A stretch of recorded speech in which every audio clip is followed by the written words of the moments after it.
Chapter 3. Tuning into New Potentials in the Quantum. Getting beyond our body, our environment and time isn't easy. But it's worth it because once we disconnect from three-dimensional reality, we enter a whole other reality called the quantum, the realm of infinite possibility. Describing this reality is a bit challenging because it's unlike anything we are familiar with in the physical universe. The rules of Newtonian physics, the way we are used to thinking the world works, simply don't apply. The quantum, or unified field, is an invisible field of energy and information, or you could say a field of intelligence or consciousness that exists beyond space and time. Nothing physical or material exists there. It's beyond anything you can perceive with your senses. This unified field of energy and information is what governs all the laws of nature. Scientists have been working to quantify this process so we can more fully understand it, and they are discovering more and more all the time. Based on my knowledge and experience, I believe there's a self-organizing intelligence that is energy, and it is observing all of the universes and galaxies into order. Sometimes people will say to me that this idea seems a bit unscientific. I always answer them with the same question. What happens after an explosion, order or disorder? Their answer is always that disorder results. Then I ask, so why, after the Big Bang, which was the biggest explosion ever, has so much order been created? Some intelligence must be organizing its energy and matter into form and unifying all the forces of nature to create such a masterpiece. That intelligence, that energy, is the quantum or unified field. To give you some idea of what this field is like, imagine taking away all the people and bodies on Earth, all the animals and plants and physical objects, both natural and man-made, all the continents, the oceans, and even the Earth itself. Imagine you could then take away all the planets and moons and stars in our solar system, including our sun.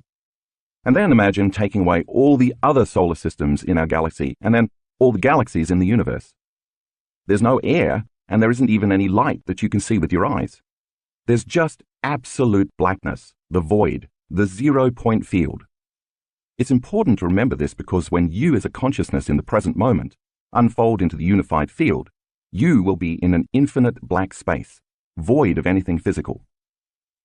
Now imagine that not only do you not see anything here, but because you enter into this realm without a physical body, you also have no sight with which to see, nor do you have the capacity to hear, feel, smell, or taste. You have no senses here at all. The only way you can exist in this quantum is as an awareness. Or better said, the only way you can experience this realm is with your awareness, not your senses. And since consciousness is awareness, and awareness is paying attention and noticing, once you are beyond the world of the senses, when you pay attention to the energy of the quantum field, your consciousness is connecting to greater levels of frequency and information. Yet as strange as this may sound, the quantum field is not empty. It's an infinite field filled with frequency or energy. And all frequency carries information. So think of the quantum field as being filled with infinite amounts of energy vibrating beyond the physical world of matter and beyond our senses. Invisible waves of energy available for us to use in creation. What exactly can we create with all this energy swimming in an infinite sea of potentials? That's up to us because, in short, the quantum field is the state in which all possibilities exist. And as I just said, when we find ourselves in the quantum universe, we exist simply as an awareness or as a consciousness, specifically an awareness that is paying attention to or observing a field of infinite possibilities existing within an even greater consciousness and a greater level of energy. As you enter this endless, vast space as an awareness, there are no bodies, no people, no objects, no places, and no time. Instead, infinite unknown possibilities exist as energy. So if you find yourself thinking about knowns in your life, you are back in the three-dimensional reality of space and time. But if you can stay in the blackness of the unknown for long enough, it will prepare you to create unknowns in your life.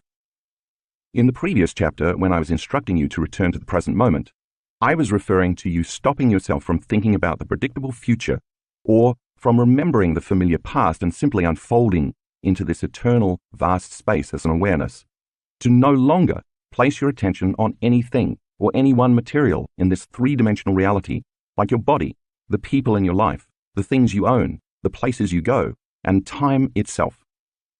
If you do that properly, you are nothing but awareness. That's how you get there. Now let's back up a bit and look at how scientists came to discover the quantum universe, which happened when they began studying the subatomic world. They found that atoms, the building blocks of everything in the physical universe, are made up of a nucleus surrounded by a large field containing one or more electrons. This field is so large in comparison with the tiny electrons that appear to be 99.999999999% empty space. But as you just read, the space isn't actually empty. It's made up of a vast array of energetic frequencies that make up an invisible, interconnected field of information. So everything in our known universe, although it may appear to be solid, is actually 99.999999999% energy or information. In fact, most of the universe is made up of this empty space. Matter is an infinitesimally small component in relation to the immense space of nothing physical. Researchers soon discovered that the electrons that move around in that vast field behave in a completely unpredictable manner. They don't appear to be subject to the same laws that govern matter in our larger universe. They're here in one moment and then gone the next, and it's impossible to predict where and when the electrons will appear. That's because, as the researchers eventually discovered, the electrons exist simultaneously in an infinite number of possibilities or probabilities. It is only when an observer focuses his or her attention and looks for something material that the invisible field of energy and information collapses into a particle we know as the electron. That is called collapsing the wave function, or a quantum event. But as soon as the observer looks away, no longer observing the electron and taking his or her mind off the subatomic matter, it disappears back into energy. In other words, that particle of physical matter, the electron, can't exist until we observe it, give it our attention. And the moment we're no longer putting our attention on it, it turns back into energy, specifically an energetic frequency which scientists call a wave, and into possibility. In this way, mind and matter are related in the quantum. By the way, just as we as subjective consciousness are observing the electron into form, there's an objective universal consciousness that is constantly observing all of us and our three-dimensional reality into order and form as well. So what that means for you is this. If you're viewing your life from the same level of mind every single day, anticipating a future based on your past, you are collapsing infinite fields of energy into the same patterns of information called your life. For example, if you wake up and you think, "Where's my pain?" Your familiar pain soon appears because you expected it to be there. Imagine what would happen instead if you were able to take your attention off the physical world and the environment. As you learned in the last chapter, when you take your attention off your body, you become nobody, and you no longer have access to, or any use for, the senses.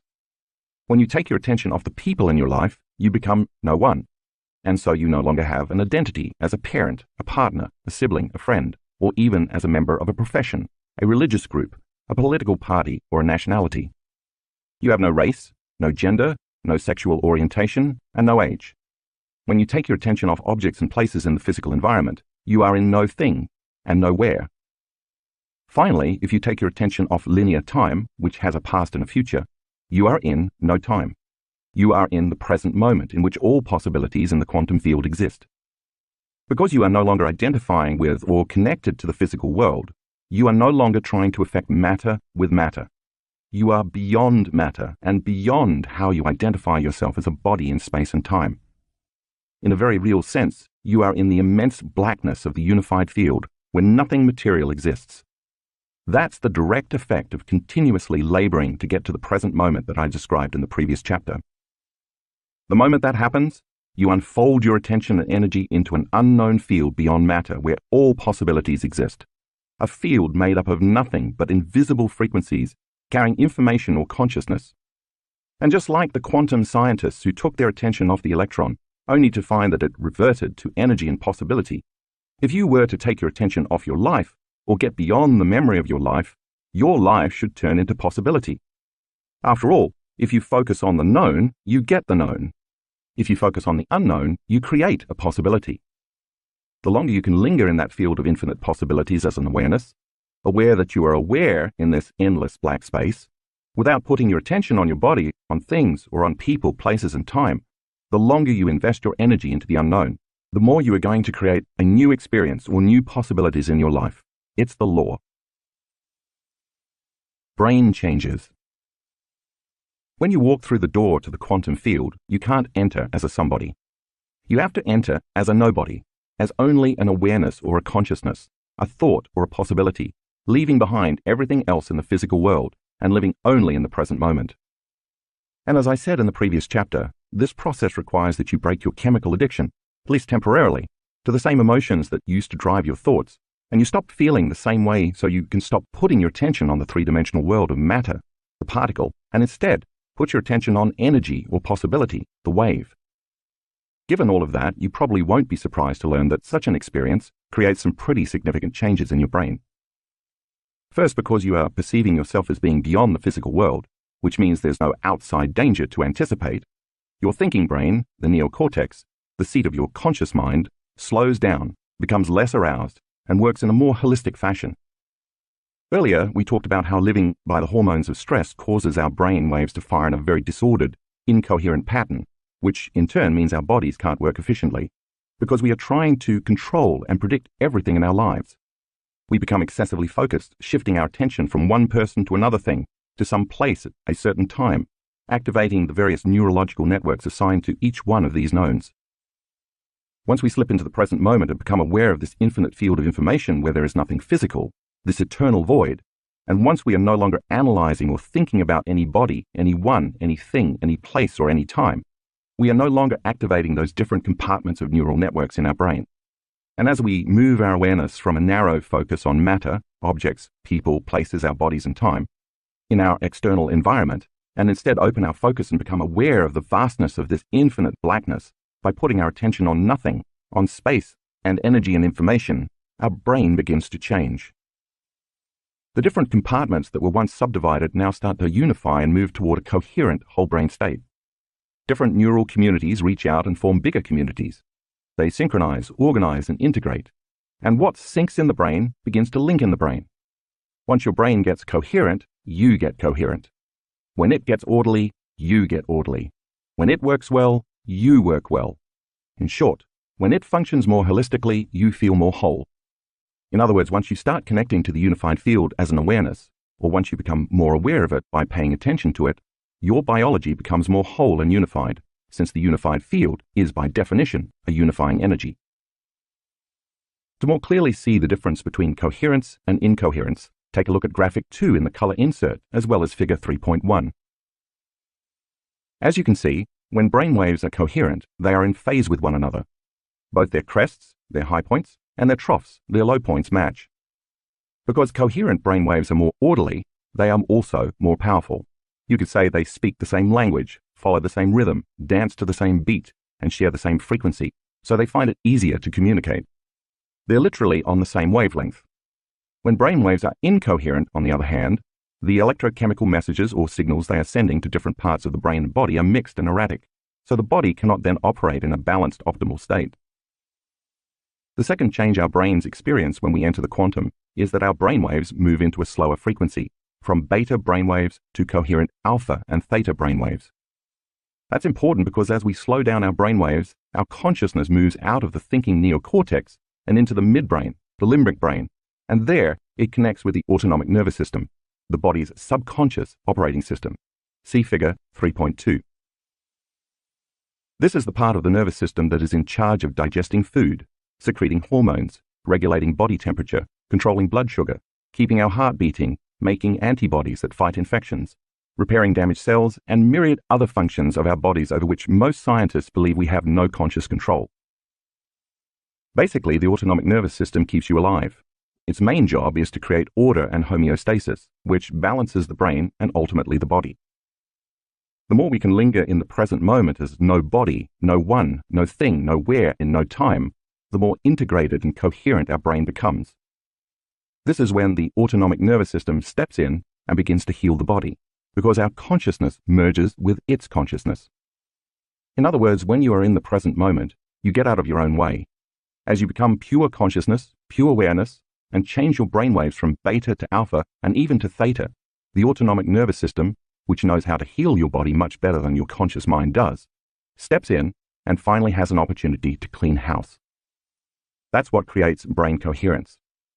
If you look at graphics 3A-3C in the color insert, you'll see 3 different brain scans. Graphic 3A is a normal scan of someone in normal thinking beta brainwaves. Graphic 3B was recorded while a student was performing an open focus, showing coherent, synchronized alpha brainwaves. Graphic 3C represents a deeper brainwave state of coherent, synchronized theta. If in this state you are no longer reaffirming the known, your same life, and instead you keep investing your energy into the unknown, as you would invest money in a bank account, then you are able to create new, unknown possibilities in your life. Just as the material electron expands back to immaterial energy in the quantum field once scientists stop observing it, when you no longer observe your pain, your routine life, and your problems, they will turn back into energy, into an infinite number of possibilities, into pure potential. Only once you are truly present in this potent place beyond this space and time, the place from where all things materially come, can you begin to create real change. At a 4-day advanced workshop in 2016 in Tacoma, Washington, we conducted a study to show how this actually works. We measured the brainwaves of 117 workshop participants using electroencephalograms. EEG measurements were taken before and after the workshop. We were looking to see if we could detect changes in 2 different measures of brain function. The first measure was how long it took the subjects to achieve a meditative state, defined by the ability to maintain an alpha brainwave state for at least 15 seconds. We found that the participants were able to achieve meditative states 18% quicker by the end of the 4-day workshop. The second measure we looked at was the ratio between delta brainwaves, associated with moving into deeper levels of the subconscious mind, and high-range beta brainwaves, usually associated with high levels of stress. Anxious people usually have lots of high-range beta and a lower level of delta brainwave frequencies. We were looking to see if meditation, specifically the successful practice of slipping into the quantum realm and becoming no body, no one, no thing, no where, in no time, might improve those values, and in fact, it did. Participants lowered their high-range beta brainwaves, indicating they were feeling less stress, by an average of 124%, and increased their delta brainwaves, indicating a greater feeling of oneness during meditation, by an average of 149%. The amount of high-range beta brainwaves diminished relative to the amount of delta waves by 62%, and this all happened in only 4 days. Look at figure 3.3 to see these results. You'll notice that some of the changes we measured were greater than 100%, indicating these participants were able to make unusually significant improvements relatively quickly. That's pretty supernatural. Changing your energy, combining a clear intention with elevated emotions. Once you're in the sweet spot of the generous present moment, where all possibilities exist in the quantum field, how do you turn one or more of those potentials, those immaterial possibilities, into reality in the 3-dimensional world of matter? This requires 2 things: a clear intention and elevated emotion. Your clear intention is exactly what it sounds like. You have to get clear on what it is you want to create, getting as specific as possible, and describe it in detail. Let's say you want to go on a great vacation. Where is it you want to go? How do you want to get there? Who do you want to go with, or who do you want to meet when you're there? What sort of accommodations do you want to stay in? What do you want to do or see when you're there? What food do you want to eat? What do you want to drink? What kind of wardrobe will you pack? What will you buy to bring home? You get the point. Make it detailed. Make it as real as you can, because you are going to assign a letter as a symbol of possibility to all of those conditions. As you read in the previous chapter, those thoughts, which make up your intention, are the electrical charge you are sending out into the unified field. Now you have to combine that intention with an elevated emotion such as love, gratitude, inspiration, joy, excitement, awe, or wonder, to name just a few examples. You have to tap into the feeling you anticipate you will have when you manifest your intent, and then feel the emotion ahead of the experience. The elevated emotion, which carries a higher energy, is the magnetic charge you are sending out into the field. And as you have read, when you combine the electric charge, your intention, with the magnetic charge, elevated emotion, you create an electromagnetic signature that is equal to your state of being. Another way to describe these elevated emotions is to call them heartfelt emotions. Usually when we feel emotions like those I just mentioned, we notice that our heart begins to swell. That's because our energy is moving to that area, and as a result, we feel these wonderful, elevated feelings that carry an intent to give, to care for, to nurture, to trust, to create, to connect, to feel safe, to serve, and to be thankful.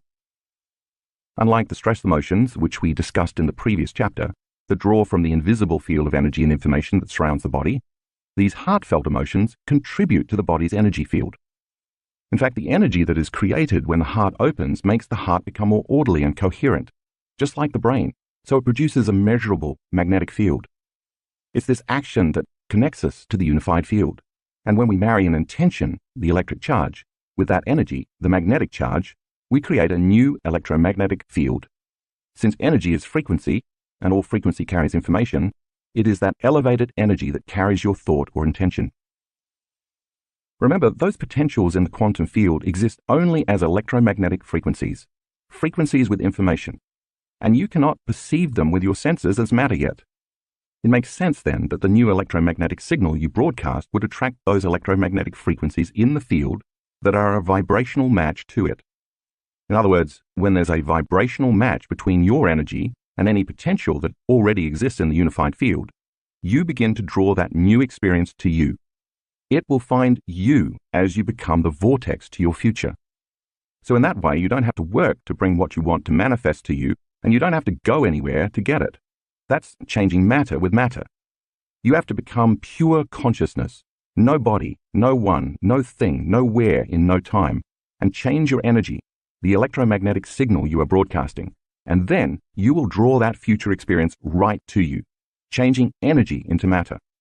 You will literally tune into the energy of a new future, and as you do so, the observer, the unified field, is observing you observe a new destiny, and it then endorses your creation. Take a glance at figure 3.4. Before we go any further, I want to back up just a bit to emphasize how important elevated emotions are for this equation to work. After all, when you decide to observe a future in the quantum field that you want to manifest, if you're doing it as a victim or as someone who's suffering or feeling limited or unhappy, your energy is not going to be consistent with your intended creation, and you won't be able to call that new future to yourself. That's the past. You may have a clear intention, and therefore your mind may be in the future because you can imagine what you want. But if you feel any of those familiar limited emotions, your body still believes it's in the same limited past experiences. As you learned in the previous chapter, emotion is energy in motion, and elevated emotions carry a higher frequency than survival emotions. So if you want to create change, you have to do it from a level of energy that's greater than guilt, greater than pain, greater than fear, greater than anger, greater than shame, and greater than unworthiness. In fact, any lower vibrational energy that you are feeling cannot carry the thought of your future dream. It will carry only a level of consciousness equal to those limited emotions. Therefore, if you're going to perform something that's unlimited, you'd better feel unlimited. If you want to create freedom, you better feel free. And if you want to truly heal yourself, you'd better raise your energy to wholeness. The more elevated the emotion you feel, the greater the energy you broadcast and the more influence you will have on the material world of matter. And the greater your energy, the shorter the amount of time it takes for your manifestation to appear in your life. In this process, you relax and allow a greater mind, the consciousness of the unified field, to organize an event that's right for you. You essentially get out of the way. When you are surprised by an unknown experience that seems like it came out of nowhere, that's because you created it in nowhere. Something appeared out of nothing because you created it in no thing. And it can happen in no time if you create it in the realm beyond linear time. That's the quantum field, where there is no time. A French researcher named René Piech, PhD, demonstrated the power of intention with newly hatched baby chicks. When chicks hatch, they usually imprint on their mother, bonding with her and following her around. But if the mother isn't there when the chicks hatch, they'll imprint on the first moving object they encounter. For example, if a chick first sees a human, it will follow the human around in the same way. For his study, Piech built a special type of random event generator, a computerized robot that would turn randomly as it moved around an arena, going right 50% of the time and going left 50% of the time. As a control, he first recorded the robot's path in the arena with no chicks present. He found that over time the robot covered most of the arena equally. Next, Piech exposed newly hatched chicks to the robot. As expected, they imprinted on the robot as if it were their mother and followed it all over the arena. After the chicks had imprinted on the robot, he removed them from the arena and then put them in a cage on one side where they could see the robot but not move toward it. What happened next was astonishing. the intention of the baby chicks to be near to what they believe to be their mother, in this case the robot, actually influenced the random movements of the robot. It no longer moved all over the arena, but instead remained in the half of the arena closest to the chicks. See figure 3.5. If the intentions of baby chicks can influence the movements of a computerized robot, just imagine what you can do in drawing your future to you. In this place of the unified field, you're actually becoming aware of what already exists, and you're bringing it to life with your attention and your intention. Here, you can be a genius. You can be abundant. You can be healthy. You can be wealthy. You can have a mystical experience. You can create a new job. You can resolve a problem in your life. Remember, all these possibilities exist as electromagnetic potentials in the quantum field. You cannot experience them with your senses because they don't yet exist in this space and time. They exist only as a frequency or energy carrying information that has to be tuned into and observed into this space and time. And in order for you to do this properly, you are going to have to connect to that information and energy with your energy and intention. Here's another way to look at it. If you're unified with the consciousness and the energy of every body, every one, everything, every place, and every time within a vast unified field of potentials, then observing a potential in the quantum is just like becoming aware of your hand in the physical world. You're already connected to it. It already exists. Tuning into the energy of your future and intentionally observing that potential in the quantum then causes infinite fields of energy to collapse into particles called a quantum event, and that becomes an experience that can then manifest in your physical three-dimensional world. Then when you get up from your meditation, even though you're back in the three-dimensional world of matter, because you already experienced the elevated emotion you anticipated ahead of the experience, you have no choice but to get up feeling as if your intent has already manifested, or as if your prayer is already answered. You feel intimately connected to your new future, knowing it will show up in a way you can't predict, because if you can predict it, then it's a known. In effect, you get up as a new self, one who feels more like energy than matter. But you must remain aware, because the moment you forget and start stressing about when it's going to happen or how it's going to happen, you'll return back to your old self, trying to predict the future based on the past. And then you'll start feeling the same old familiar emotions, with the same lower energy that influence your same old thoughts, and you've just made the choice to stay trapped in the known. We could say that you'll disconnect from the energy of your future the moment you feel the familiar energy of the emotions of your past. If you instead become successful at tuning into this potential you have chosen over and over again, and you get familiar with it, you will be able to tune into it not only in meditation, but also when you're in line at the bank. You'll be able to tune into it when you're sitting in traffic. You can do it when you're shaving, when you're cooking, and when you're taking a walk. You can do it over and over again with your eyes open, just as you do when your eyes are closed in meditation. Just remember, every time you tune into the energy of your future in the present moment, you are drawing your future to you. And if you do it often enough, and you do it correctly, you'll change your biology from a past-present reality to a future-present reality. That is, you will change your brain neurologically from being a record of the past to becoming a map to the future. At the same time as you teach your body emotionally what that future will feel like in the present moment, you'll recondition your body with this new elevated emotion. You'll be able to signal new genes in new ways, and you'll change your body to look like the future you chose with your clear intention has already happened. That means you begin to biologically wear your future. Jace goes quantum. When my oldest son Jace finished graduate school, he went to work for a large company in Santa Barbara that made sophisticated cameras for the military. When he completed his contract, he moved to San Diego to work with a startup. After a while, though, he became disillusioned with the management and decided to leave the company and travel.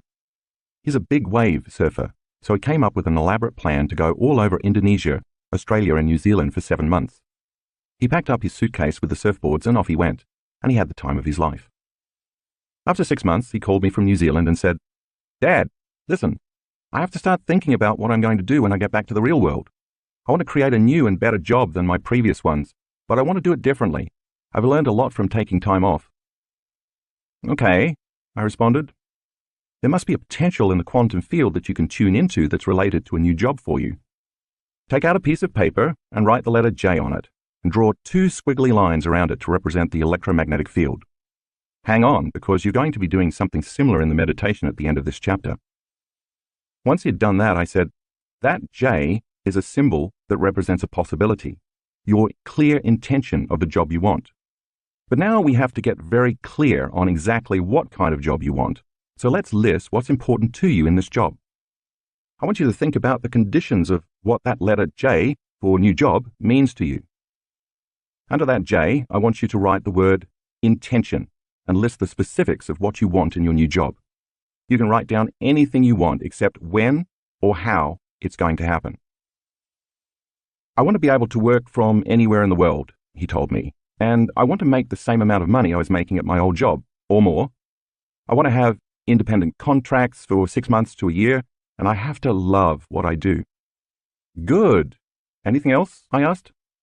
Yeah, I want to be my own boss and lead my own team, he said. Okay, now you have your clear intention, I told him. Every time you think of this letter J, can you associate the letter with the meaning you just gave it? All of the specifics of what you want that you just listed. He said he could do that. Then I asked him to think about how he was going to feel when it happened. Next to or below your sub-intentions that you listed to get clear on your new job, I told him, I want you to write elevated emotions, the energy of my future. Now, let's list them one by one. What are they? Empowered, in love with life, free and grateful, he told me, identifying the elevated emotions he would use to bring this job to him. All that was left was just making everything line up. Take a look at figure 3.6 to see what Jace did. You have plenty of time on your hands right now. You're not doing much but surfing and relaxing on vacation, I told him. So it should be easy for you to create your future. Will you commit to doing what it takes to broadcast a new signature into the field every day? He agreed. Then I reviewed with him the concept of finding the present moment and getting centered and raising his energy so that his energy could carry his intention for his future. Just hold that symbol in your mind's eye while you radiate that energy into the space beyond your body and space, I instructed. Like tuning in to a radio station and picking up a frequency that carries information. The longer your awareness lingers in this energy, or the longer you are conscious of the energy of your future, the more likely you will be to call the experience to you. So just tune in to the energy of your future every day. And remember, whatever you broadcast into the unified field is your experiment with destiny. When there is a vibrational match between your energy and the energy of this potential, it will find you. So Jace, can you stay there? Yeah, he replied. And then once you've been in that new state of being for some time, I want you to think about what you're going to do in your new job, I continued. What choices will you make? What things will you do? What experiences await you and how will they feel? I want you to live in that future reality in the present moment. Simply remember your future from that new state of being. Just as people tend to obsess about the worst thing that could happen to them in their lives every day, I was instead asking my son to obsess about some of the greatest things that could happen when his new job found him. Think about all the time you will have to surf, the traveling you can continue to do, the team of people you will work with, their strengths and the money you can save for a new house and a new car, I encouraged him. Have fun with those ideas each day. Just like the piano players and the muscle exercises that you read about in the last chapter, Jace was about to prime his brain and his body to look as if the future he wanted had already occurred. And since where you place your attention is where you place your energy, I continued, I want you to invest your attention and your energy into that new future. And just as your body follows your mind to the shower every morning, to a known, if you keep doing this process, your body is going to follow your mind to an unknown. Jace agreed to do the meditation every day. 1 month later, he returned, and the moment he landed in Los Angeles, he texted me and asked, Hey Dad, I'm in the US again. Can we talk? Uh-oh, I thought. Here we go. So I called him and asked how things were going. Great, Jace said. But I kind of ran out of money. I don't know what I'm going to do. Now, the father in me wanted to say, Don't worry, son, I'll spot you some money until you get back on your feet. But the teacher in me prevailed and responded, That's so cool because now you're really going to have to create. Now you're in the unknown. Let me know how it goes. And I hung up. I could feel his discomfort, but I know my son and I knew he would get focused and do the work. Since he was really feeling the heat now, Jace had to seriously step up his game. He drove to Santa Barbara to see his college roommates, and a bunch of them went snowboarding for 4 days, just as they do together every year. When the 4-day weekend was over, he stopped back in Santa Barbara before coming home, and he happened to walk into a surf shop. All of a sudden, he saw the top surfboard fin designer in the world, who also just happened to be there. They started talking, and before long, the designer told Jace, "I'm looking for an engineer to design surfboard fins. We're going to revolutionize the industry together. I need him for 6 months to a year, and he can run his own show, do whatever he wants. All I care about is ending up with a high-quality product." You know how the story ends. Jace got the job, with a 1-year contract that he can renew at any time. He makes more money now than he did in his other job. He loves his new career because of his passion for surfing. Sometimes he texts me and he says, "I can't believe they pay me to show up and do this." He's his own boss, he can work from wherever he wants to, and he gets to go surfing to try out all the fins. He's in love with life. He didn't have to send a resume, he didn't have to make a phone call or write an email, and he didn't have to go anywhere to interview or fill out an application. The experience found him. When we become nobody, no one, no thing, nowhere, in no time, we are taking our attention off all the distractions in our outer world that keep us from being present with the unified field of intelligence that is within us and all around us. We are turning inward and being present with a consciousness that is always present with us. The moment we line up with that omnipresent consciousness, as if we were looking directly in a mirror, it looks back at us, and it can finally reflect what we show it that we want. The longer we linger in this place of nothing material and invest our attention and energy into it, the closer we move to the unified field. And when we are at the altar of infinite potentials, when we change our energy, we change our lives. As we move toward it and trust in the unknown, without returning our awareness to the material world of the senses in three-dimensional reality, we experience more oneness and wholeness within. That process begins to fulfill our lack, our separation, our duality, our disease, and our fractured personalities. Our biology becomes more whole as we become more whole. After all, when we are whole, there simply is no lack. Nothing can be missing. At that point, we are simply observing what already exists in the quantum field of all possibilities or potentials and bringing it to life with our attention and our energy. So now I have to ask you, what experience is out there in the quantum field waiting to find you? Preparing to tune in. This meditation requires a little advanced preparation. First, I want you to think about a potential experience you want to have. Remember that just like the electron before it collapses into matter, the experience already exists as an energy or a frequency in the quantum field. This is the energy that you're about to tune into. Some of our students have lowered their cholesterol levels just by tuning into a potential. They lowered their cancer markers. They've made tumors disappear. They've also created great new jobs, all expense-paid vacations, new healthy relationships, more money, profoundly mystical experiences, and even winning lottery tickets. Believe me, my team and I have seen it all. So go ahead, step into the unknown. Once you have the new experience you want to create, assign a capital letter to it, and then write that letter down on a piece of paper. Think of the letter as a symbol that represents that specific possibility in your life. Actually, putting it on paper instead of only thinking about it is important, because the act of writing it down solidifies that you want it. Then draw 2 squiggly circular lines around the letter to represent the electromagnetic field you need to generate around your body to match that potential in the quantum. Now assign some meaning to that letter so that you can get even clearer about your intention. Think of some specific refinements of what you want and list at least 4 of them. The only thing I don't want you to consider including is any mention of a time frame. For example, if your intention is a great job, your list might look like this. Making $50,000 a year more than I'm making now. Managing my own team of awesome professionals. Traveling all over the world on a generous expense account. Having exceptional health benefits and great stock options. Making a difference in the world. Now on that same piece of paper, write down the emotions you will feel when that imagined potential happens. You might write, empowered, unlimited, grateful, free, in awe, in love with life, joyful, worthy. Whatever it is for you, write it down. And if you think you won't know how it's going to feel because you haven't experienced it yet, then try gratitude. That works really well. Gratitude is a powerful emotion to use for manifesting because normally we feel gratitude after we receive something.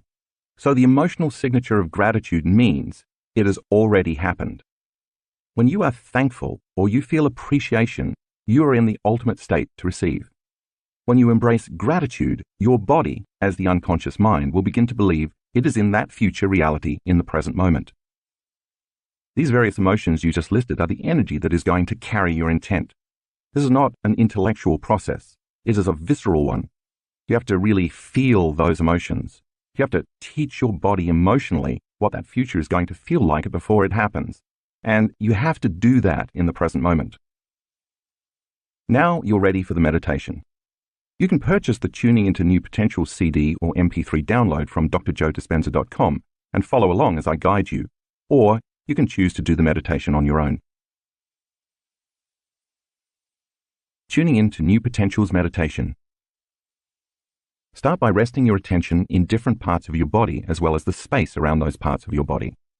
You will learn more about doing this and why it's important in the next chapter, but for now, it's enough to know that focusing on the space around your body helps change your brainwaves, moving you from an incoherent beta brainwave pattern to a coherent alpha and theta brainwave pattern. Become aware of the infinite, vast space way out behind your eyes in this eternal black space. The space in the center of your head. The space between the back of your throat and the back of your head, and then beyond your head in space. Then move to becoming aware of the space in the center of your throat, the space beyond your throat and around your neck, the space in the center of your chest, the space around your body, the space behind your navel, and finally the space around your hips in this endless black void. With each of these, take your time and feel it. Become aware of it and stay present with it. Become aware of the vastness of space that the room you're in occupies in space, and then extend your awareness to the vastness of space beyond the room in space, and finally, to the vastness of space that all of space occupies in space. Now it's time to take your attention off your body, the environment and time, and to become nobody, no one, no thing, nowhere, in no time, to become pure consciousness, to unfold as an awareness into this infinite black space, an endless field where all possibilities exist. If you get distracted, simply return to the present moment, as we discussed in the previous chapter. Keep unfolding into this immaterial space by continuously reinvesting your attention into it. Think about the potential that already exists in the quantum field that you want to tune into by remembering your letter. Sense the energy of that future potential within you and all around you, and tune in to your future. When you do this, you'll be moving into a new state of being, broadcasting a whole new electromagnetic signature into the field. When there's a vibrational match between your energy and that potential, the new event is going to find you. You don't have to make anything happen. I want to be clear here. It might take more than a few meditations for your future opportunity to unfold. It could happen in a week, a month, or even longer. The key is to keep doing it until it occurs. Once you're in a new state of being, broadcasting a new electromagnetic signature, now remember your future before it happens and begin to mentally rehearse what that future will be like by living in that future. Make it as real as possible, calling up those elevated emotions you listed so you can teach your body emotionally what that future feels like. Surrender your creation to a greater mind, planting a seed in the infinite field of possibilities, and just let it go. Finally, bless your body with a new mind. Bless your life. Bless your challenges. Bless your soul. Bless your past, and bless your future. Bless the divine in you and open your heart and give thanks for a new life before it's made manifest. Slowly bring your awareness back to the room, and when you're ready, open your eyes. Get up from your meditation as though your future has already happened, and let the synchronicities and new possibilities find you.